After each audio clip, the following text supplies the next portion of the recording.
Assalamualaikum warahmatullahi wabarakatuh. Hari ini ketemu lagi ya bareng Bang Heri di kesempatan malam yang cukup dingin ya. Hari ini lagi ada hujan dari mulai sore ya.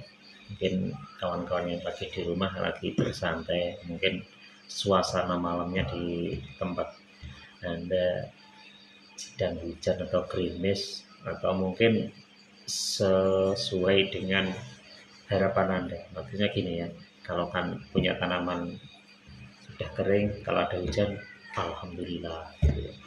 Dan untuk para petani, hari ini saya mau berbagi sedikit pengalaman tentang cara budidaya bijalar yang seperti saya tanam di lahan ya. Tentunya gini, ya saya mulai dari pembibitan, kita harus memilih bibit-bibit yang tentunya berkualitas, mulai dari kualitas umbi, tonase per hektar, atau mungkin spesifikasi khususnya itu tiap batang mampu berapa kilo, dan pemasaran dari produk kita kalau saat panen seperti apa yang diserap di pasaran ya. Maksudnya gini, kalau kita menanam ubi jalar ya tentunya kita harus mengikuti pasar, bagaimana nanti saat kita panen akan kita jual kemana. Nah, itu kita harus punya lobby khusus ya buat hasil-hasil pertanian kita. Contohnya saja ubi jalar itu tadi.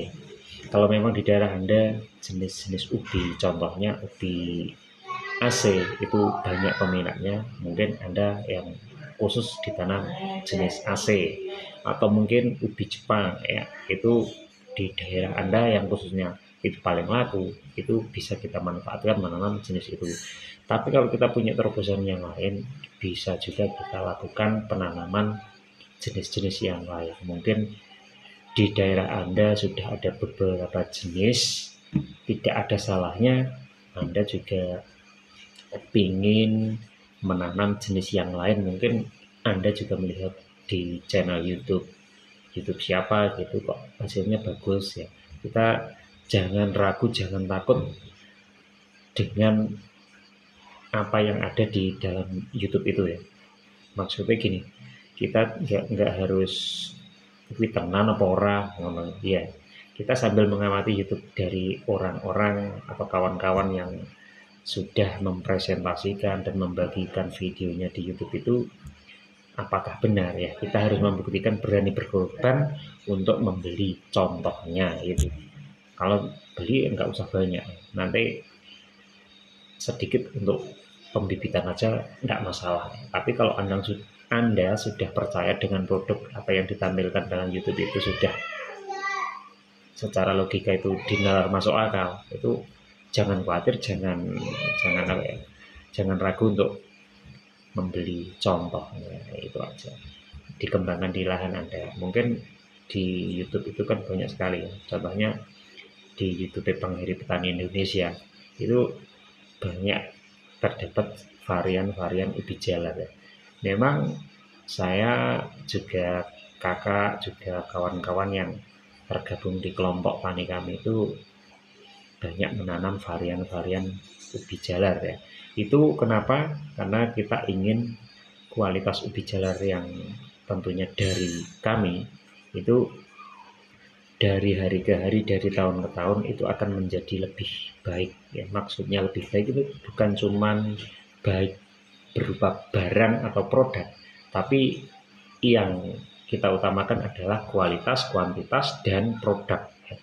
Meliputi dari kualitas rasa yang pertama ya, kualitas produksi jumlahnya akan meningkat, dan kualitas rasa yang biasanya rasanya kurang manis akan menjadi lebih manis. Dan yang faktor utama yang kami kembangkan tentunya tetap ubi jalar ya. Ubi jalar yang tidak menjalar kita utamakan. Setiap kita mengembangkan jenis itu kita berinovasi ya, karena memang ubi jalar itu identik dengan menjalar ya. Dan memang ada beberapa jenis itu yang menjalarnya sangat panjang ya, dengan produknya umbinya bagus ya. Kita berinovasi bagaimana ubi jalar yang produknya itu bagus tapi tidak menjalar. Nah, itulah yang selalu kita kembangkan dengan sistem yang kita pelajari sudah bertahun-tahun, dan alhamdulillah contohnya salah satu adalah Gading Dong. Itu adalah produk dari kami yang selalu kita kembangkan. Itu alhamdulillah juga mendapatkan piagam, piala penghargaan, dan sertifikat dari Dinas Kementerian Pertanian Indonesia. Itu salah satu contohnya. Dan hari ini pun kita sudah memunculkan berbagai jenis produk, tapi masih dalam proses untuk mendapatkan hak paten, dan tentunya produknya sudah bisa kita nikmati ya. Sebagian besar masih kita kembangkan pada lahan, juga pada rekan-rekan petani yang ada di sekitar sini. Jadi sebenarnya sudah bagus, dan tapi masih untuk produk itu belum bisa jauh ya, karena memang masih keterbatasan. Seperti halnya ada si madu merah, ada pelangi madu, juga ada yang terbaru dari saya yang sudah saya kasih nama itu ubi mutiara dan ubi gemol. Itu begini woy, jos mantap ya. Ini mungkin 2 bulan lagi atau sampai 2,5 bulan lagi akan panen, dan akan saya bagikan untuk Anda di channel Bang Heri Petani Indonesia ya. Jangan lupa didukung terus channel Bang Heri, ben tambah maju, tambah ilmune, tambah segalanya ya. Ojo lali channel Bang Heri Petani Indonesia. Untuk kawan-kawan saged dipresani di channel YouTube, tombol lonceng, bagikan dan subscribe-nya. Saya ucapkan terima kasih. Bagi yang belum, monggo silahkan ya. Buat kawan-kawan mungkin juga sesama petani, atau mungkin bahkan orang kantoran pun setelah melihat channel Bang Heri itu kok banyak yang tertarik. Bang Heri ini tenanan apa guyon ya. Anda bisa buktikan apa yang saya hadirkan di YouTube apakah sesuai dengan apa yang ada. Insya Allah seperti itu ya. Kalau bagus ya bagus, kurang bagus ya kurang bagus. Apapun yang saya hadirkan insya Allah itu real ya, fakta bukan rekayasa. Tentunya seperti itu ya.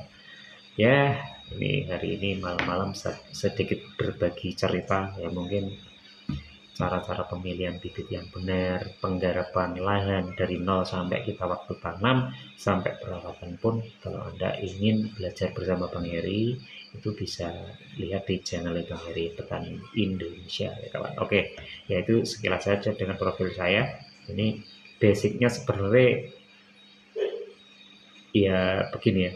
Basicnya Bang Heri itu wong seneng pertanian, tapi dulunya sekolahnya bukan ahli pertanian ya, teknik ya, teknik tentang permesinan. Tapi setelah lama kelamaan kok malah beralih ke pertanian, karena memang dalam pertanian itu asik pokoknya. Segala sesuatu yang kita rasakan itu kalau kita berada di lahan, sepertinya halnya unggul petani padi saat berada di sawah, lihat tanaman padi jasnya gini, wah lali saat sembarangnya loh. Ya sebenarnya saya kalau sudah berada di lahan ubi jalan, mau mulai dari rumah kurung ada.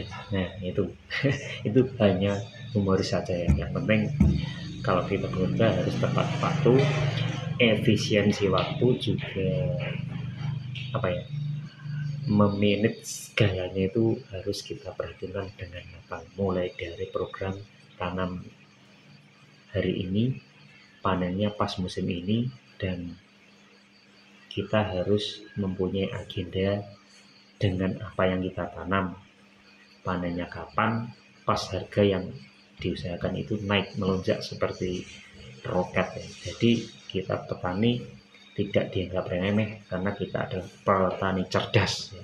Petani cerdas adalah petani yang selalu gigih berjuang di dalam pertanian untuk mensejahterakan khususnya kita dan juga masyarakat yang lain, karena profesi seorang petani itu adalah profesi paling mulia bagi saya. Tapi bagi wong liya mesti ya, tapi bagi saya just petani itu ya. Karena apa? Hasil yang diberikan oleh petani adalah sumber pangan, sumber kehidupan untuk seluruh masyarakat Indonesia, bahkan di dunia. Karena tanpa makanan tidak akan hidup, dan makanan itu adalah produk dari petani ya. Jadi petani, hormat untuk petani Indonesia. gitu ya. Makanya jangan khawatir, jangan rendah diri kalau kita sebagai petani. Banggalah kita sebagai petani karena kita adalah penyuplai, penyokong kehidupan untuk masa depan Indonesia khususnya itu ya. Salam tani juga untuk kawan-kawan yang sudah bergabung bareng channel itu sendiri. Tentunya hari ini timbang menang timbang nganggur, berbagi cerita ya.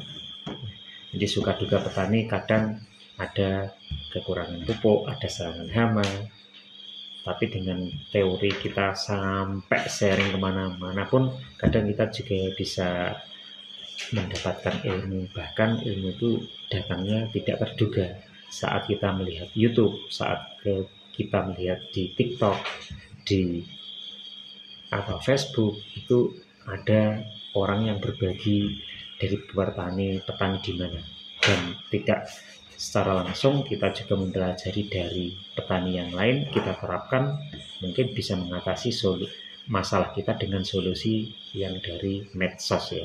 Maka itu kita harus bijak memakai medsos itu sebagai sarana untuk berbagi pengalaman, berbagi solusi, tentunya untuk yang terbaik bagi kita semuanya ya. Makanya kita sebagai manusia harus memanfaatkan medsos itu semaksimal mungkin, sebaik mungkin. Gunakanlah segi positif dari medsos, karena dengan medsos itu kita bisa berbagi entah baik yang buruk, tapi kalau buruk jangan dibagikan ya, merugikan nyawa edw dan semuanya. Pokoknya gitu ya.